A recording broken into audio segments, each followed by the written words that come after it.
네, 이성윤 서울중앙지검장의 공소 내용이 공소장 편집본 형태로 사전 유출돼서 논란이 일고 있습니다. 양지열 변호사, 최영일 시사평론가와 함께 자세히 짚어보도록 하겠습니다. 안녕하십니까? 안녕하세요. 네, 안녕하세요.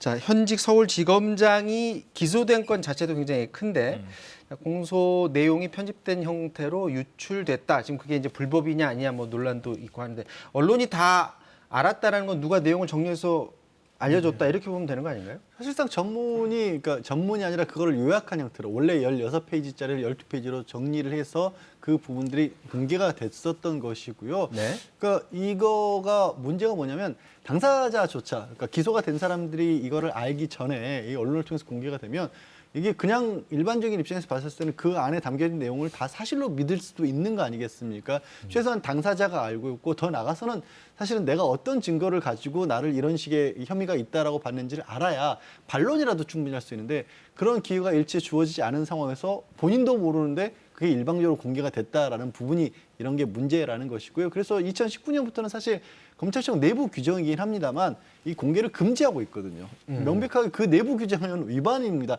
그 내부 규정이 잘못됐다라는 검찰 내부의 목소리도 있긴 합니다. 그런데 어찌됐든 현재 그 규정이 존재한다라면 그걸 바꾸기 전에는 규정 자체는 따라야 하는 거 아니겠습니까? 지금 박범계 장관 같은 경우 그래서 이거 진상 조사하라 이렇게 지시를 해놓은 상태죠. 네, 그렇습니다. 이 대검 측에 검찰총장 직무대행에게 이거를 조사하라라고 했고요. 그 전에 이제 수사 단계에서부터 이 피의 사실들이 다 알려졌던 부분들이 있기 때문에 한꺼번에 같이 조사를 할 겁니다. 네, 박범계 장관이 오늘 출근길에서도 얘기를 했는데요. 잠깐 듣고 오도록 하겠습니다. 일각에서는 기소 완료졌기 때문에 이게 불법으로 보기 어렵다는 시각도 있는데. 기소가 완료됐기 때문에 불법으로 볼 수 없다? 네. 그 일각이 어느 일각이에요? 기소된 피고인이라도 공정하게 재판받을 권리라는 이익이 있고요. 또 개인정보와 같은 그런 보호해야 될 가치가 있는 거고 또 한편으로는 수사기밀과 같은 그러한 보호법익이 또 있어요. 그걸 통칭하여 침해된 거 아니냐라는 그런 의혹을 갖고 있습니다. 제1회 공판 기일 전과 후, 또 당사자에게 송달되기 전, 또 법무부에 정식으로 공소장이 정보보호 차원에서 보고되기 전, 또 국회와 같은 헌법상의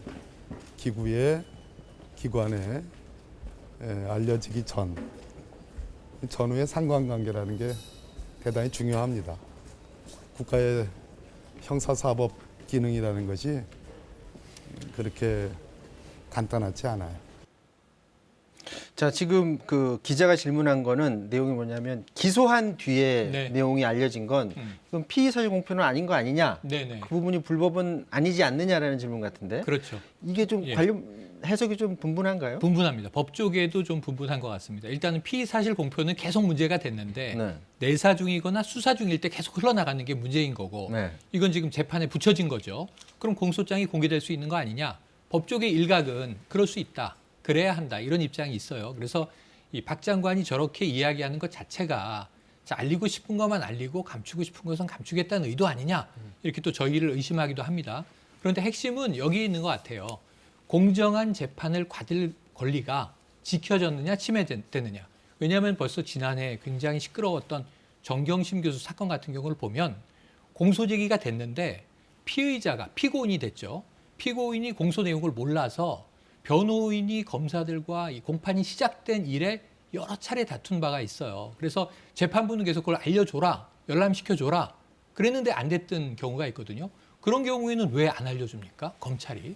그러니까 검찰도 또 케이스 바이 케이스 다르게 행동했던 점도 있고 제가 보기에는 피의사실 공표나 공소 제기 이후에 공소장의 공개 여부나 사건마다 다 법무부는 법무부대로 그럴 수도 있지만 검찰은 또 검찰대로 어떤 것은 흘리고 어떤 것은 감추고 그래서 문제가 됐기 때문에 기준이 없어 왔다는 것이 문제가 아닌가 하는 생각도 듭니다. 이게 지금 검찰의 그 내부망 있잖아요. 내부망에 공소장 내용을 이렇게 올리나 보죠. 올라가죠.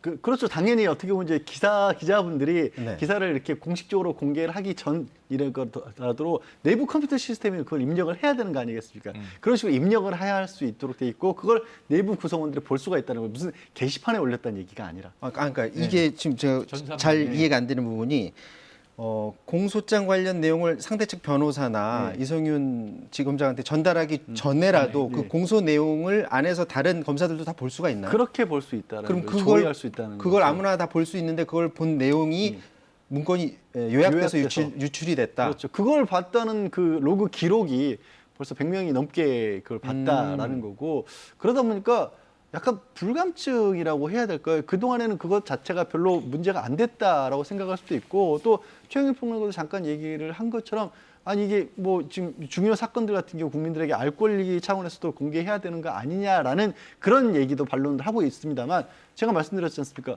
그게 내부 훈령, 내부 규정이라고 하는 부분들이 없으면 모를까? 혹은 지금 있는 게 부당하다고 생각하면 바꾸면 모를까? 있는 상태에서조차 그걸 그냥 무시해버리고 이거 훈령 자체가 잘못된 거야라고 해버리면 뭐 조직이라고 하는 게 국가 공권력이라는 게 어떻게 움직이겠어요? 게다가 지금 이 문제가 되고 있는 사건의 발단이 뭐냐면 김학의 전 법무부 차관을 출국 금지시키는 과정에서 이 과정에서 문제가 생겼다. 절차적으로 위법이 있다라는 걸 가지고 기소를 한 부분 이게 발단이 된 거잖아요.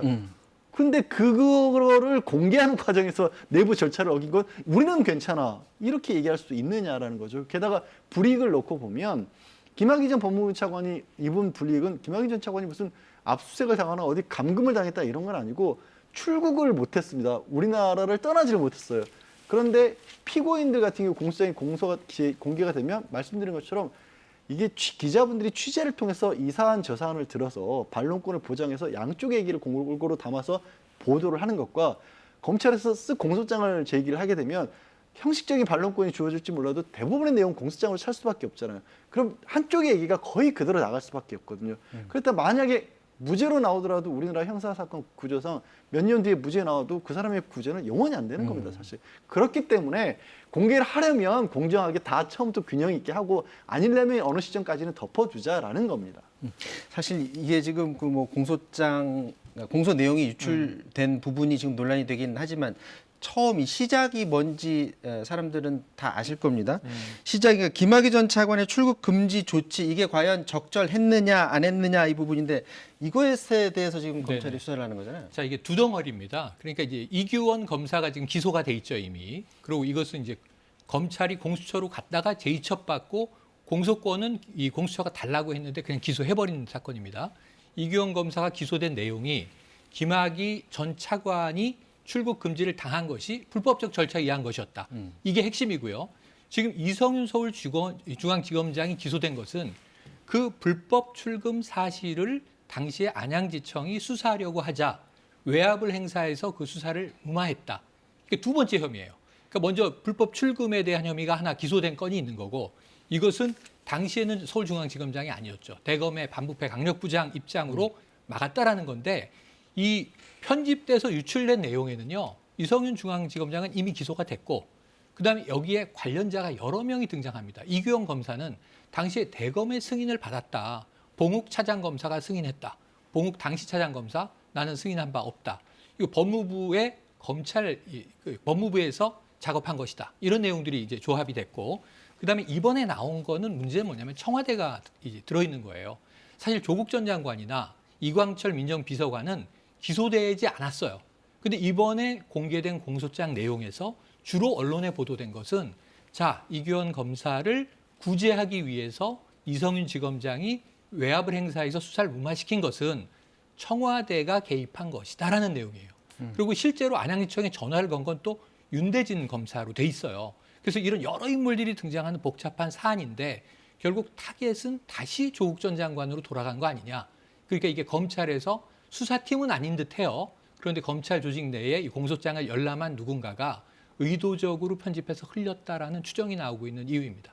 자, 지금 이성윤 중앙지검장만 딱 떼놓고 보면 수사를 중단하라고 지시를 했거나 개입을 했다라는 지금 의혹을 사고 있잖아요. 그 부분에서 지금까지 뭐 밝혀진 내용이라든가 아니면 나온 내용이 좀 있나요? 이제 수사 과정에서의 이제 공소장이라든가 일부 언론에서 발린 수사 사실을 공개를 한 겁니다. 그러니까 검찰 쪽의 입장은 이런 겁니다. 3차례 가량 전화를 걸어서 당시에 출국 금지를 관련해서 출국 금지를 수사를 하니까 왜 출국 금지를 조치를 취한 이규영 검사 측을 수사를 하고 있느냐. 법무부에서 처음에 수사를 하라고 한 것은 김학의 전 차관이 어떻게 알고 해외로 도피를 하려고 했느냐. 이 부분을 알아봐라 그러는데 왜 엉뚱하게 왜 출국을 금지시켰 이규영 검사를 수사를 하느냐라는 얘기를 전화 통해서 3차례 압력을 가했다라는 게 검찰 측의 입장인 거고 네. 이에 대해서 이제 그 이성윤 지검장 같은 경우는 그렇게 일방적인 압력이 아니었고 말씀 나온 것처럼 대검 차원에서 결정이 내려졌던 부분이었다라는 겁니다. 그리고 한 가지 이제 저는 약간 고개에 갸웃거리는 게 이런 식으로 지휘부하고 일선 수사팀하고 갈등을 빚는 일들은 가끔 종종 있었거든요. 네. 근데 그때는 사실 문제가 안 됐다가 지금 와서 그 당시 지휘부를 기소하는 일을 저는 들어본 적이 없어서 그럼 전에 있었던 수사들과 이 수사는 뭐가 다른 걸까 하는 의문도 좀 듭니다. 자, 이 내용 여기까지만 알아보도록 하겠습니다. 지금까지 이성윤 서울지검장 기소 그리고 검찰의 공소사실 문건 유출 논란 짚어봤습니다.